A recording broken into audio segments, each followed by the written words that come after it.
ચૂંટણી પંચે હમણાં એક નિયમ બદલી નાખ્યો છે. એ નિયમ એવો છે કે ચૂંટણી વખતના ઇલેક્ટ્રોનિક પુરાવા અને ખાસ કરીને સીસીટીવી ફૂટેજ અને રેકોર્ડિંગ હવે કોઈ સામાન્ય વ્યક્તિને નહીં મળી શકે, દસ્તાવેજ મળી શકશે. આ નિયમ ચૂંટણી પંચે બદલ્યો એટલે ફરી એક નવો વિવાદ શરૂ થયો છે કે ચૂંટણી પંચ ટ્રાન્સપરન્સી નથી રાખતું. નમસ્કાર.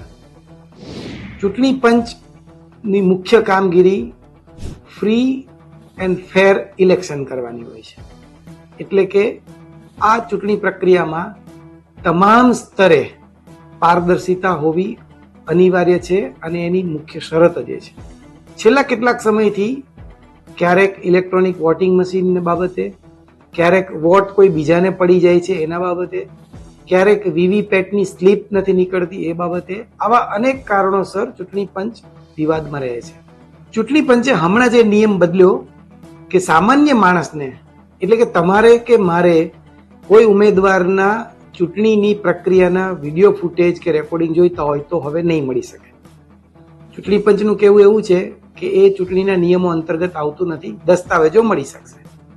પણ આ ફેરફારથી કોંગ્રેસે વિરોધ કર્યો છે. એટલું જ નહીં, સુપ્રીમ કોર્ટમાં પણ પહોંચી ગઈ છે. હમણાં હરિયાણામાં જે ચૂંટણી થઈ એ મામલે સુપ્રીમ કોર્ટના એક વરિષ્ઠ વકીલ મહેમૂદ પ્રાચાએ ઇલેક્શન કમિશન પાસે સીસીટીવી ફૂટેજ, વિડીયો રેકોર્ડિંગ અને ડોક્યુમેન્ટ્સ માંગ્યા.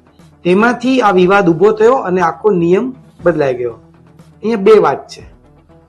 એક સામાન્ય વ્યક્તિ તરીકે મારા એક નાગરિક તરીકેના અધિકાર. આખો વિડિયો જોવા માટે ડાઉનલોડ કરો દિવ્ય ભાસ્કર એપ.